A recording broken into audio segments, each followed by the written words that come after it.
उत्तर प्रदेश की राजनीति में सोशल मीडिया पर चल रही वाक युद्ध एक बार फिर गर्मा गई है, जब समाजवादी पार्टी के राष्ट्रीय अध्यक्ष अखिलेश यादव और राज्य के उप मुख्यमंत्री ब्रजेश पाठक के बीच एक्स पर तीखी बयानबाजी देखने को मिली। ये विवाद उस समय शुरू हुआ जब ब्रजेश पाठक की एक टिप्पणी पर समाजवादी पार्टी की तीखी प्रतिक्रिया आई, जिसके बाद अखिलेश यादव ने एक लंबा पोस्ट लिखकर न सिर्फ डिप्टी सीएम की आलोचना की, बल्कि उन्हें सार्वजनिक मर्यादा और वैचारिक अनुशासन की नसीहत भी दे डाली।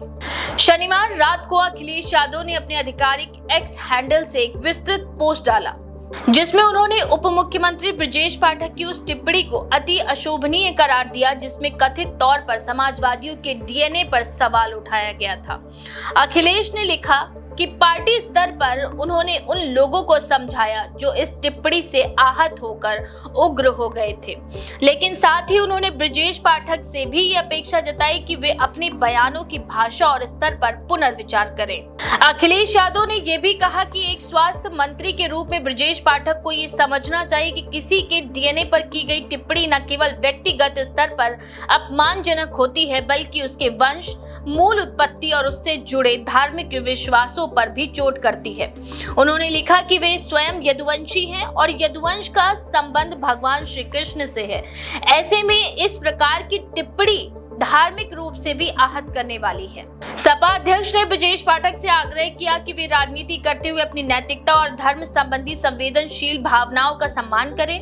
उन्होंने लिखा कि कोई भी धार्मिक व्यक्ति आपकी इस टिप्पणी को गलत अर्थ में ले सकता है, इसीलिए इस मामले में आत्म मंथन करें और भविष्य में ऐसे शब्दों से परहेज करें जो सार्वजनिक जीवन के आदर्शों के खिलाफ हों। इसके साथ ही अखिलेश यादव ने अपने पोस्ट में ये भी जोड़ा कि उन्हें आशा है कि ब्रजेश पाठक अपने भीतर के अच्छे इंसान से क्षमा मांगेंगे और आत्मनिरीक्षण करके ये समझने की कोशिश करेंगे कि उनके व्यवहार और विचारों में ये विचलन कहां से आया। इस विस्तृत पोस्ट के जवाब में ब्रजेश पाठक ने भी रविवार को एक तीखा प्रत्युत्तर दिया। उन्होंने लिखा कि समाजवादी पार्टी का मीडिया सेल जिस भाषा में आलोचना करता है, उसे देखकर ये विश्वास करना कठिन है कि ये वही पार्टी है जो कभी राम मनोहर लोहिया और जनेश्वर मिश्र की विचारधारा से प्रेरित थी। उन्होंने कटाक्ष करते हुए कहा कि समाजवादी पार्टी के कार्यकर्ताओं को शिविर लगाकर पढ़ने लिखने की शिक्षा दी जानी चाहिए और लोहिया तथा जेपी की किताबें पढ़नी चाहिए। ब्रजेश पाठक ने अखिलेश यादव को सलाह देते हुए लिखा कि वे अपने कार्यकर्ताओं को लोहिया और जनेश्वर मिश्र के भाषण सुनवाएं, ताकि उनके आचरण और भाषा में समाजवाद की झलक नजर आए।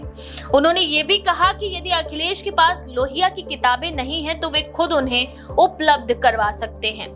अपने कटाक्ष को और तेज करते हुए पाठक ने लिखा कि हे महान लोहिया, जनेश्वर, इन नादानों को क्षमा करें, इन्हें कुछ सिखाया नहीं गया। ब्रजेश पाठक की समाजवाद की परिभाषा पर भी हमला करते हुए कहा कि समाजवादी पार्टी ने समाजवाद को गाली गलौज, उद्दंडता और स्तरहीन टिप्पणियों की प्रयोगशाला बना दिया है।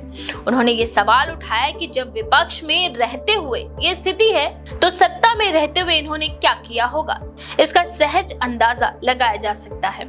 अपने जवाब में उन्होंने भगवान श्री कृष्ण का नाम लिए जाने पर भी तीखी प्रतिक्रिया दी और लिखा कि हैरानी ये है कि उद्दंडता, अश्लीलता और अराजकता की संस्कृति के ये शिशुपाल अपने बयान में योगेश्वर कृष्ण का नाम लेने का दुस्साहस भी कर लेते हैं। उन्होंने अपने कटाक्ष को आगे बढ़ाते हुए लिखा कि हे योगेश्वर कृष्ण, इन शिशुपालों का ऐसे ही उपचार करते रहना जैसे यूपी की जनता पिछले 10 सालों से करती आ रही है, यही इनकी नियति है। ये ताजा विवाद ऐसे समय पर उभरा है जब उत्तर प्रदेश की राजनीति लोकसभा चुनावों की पृष्ठभूमि में बेहद संवेदनशील मोड़ पर है।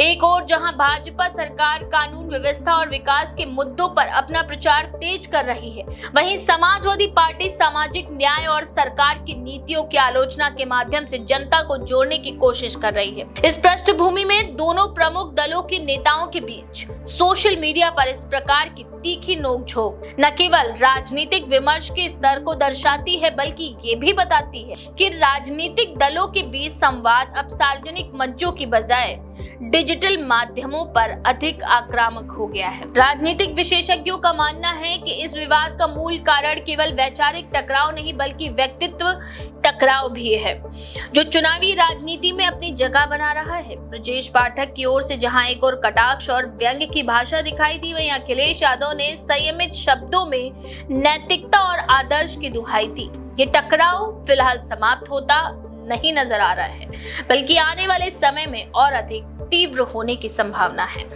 राजनीति में भाषा और शालीनता को लेकर जो बहस इस वाक्य युद्ध से फिर से शुरू हुई, वह उत्तर प्रदेश के राजनीतिक परिदृश्य में एक जरूरी और विचारणीय विषय बन गई है। ये देखना अब महत्वपूर्ण होगा कि क्या दोनों पक्ष इस विवाद को यहीं समाप्त करते हैं या सोशल मीडिया की सीमा से निकलकर चुनावी सभाओं और जन संवादों तक भी पहुंचता है। आपका इस बारे में क्या विचार है? अपनी राय कमेंट में जरूर लिखें और ऐसी दिलचस्प खबरों के लिए देखते रहिए द पेज 19।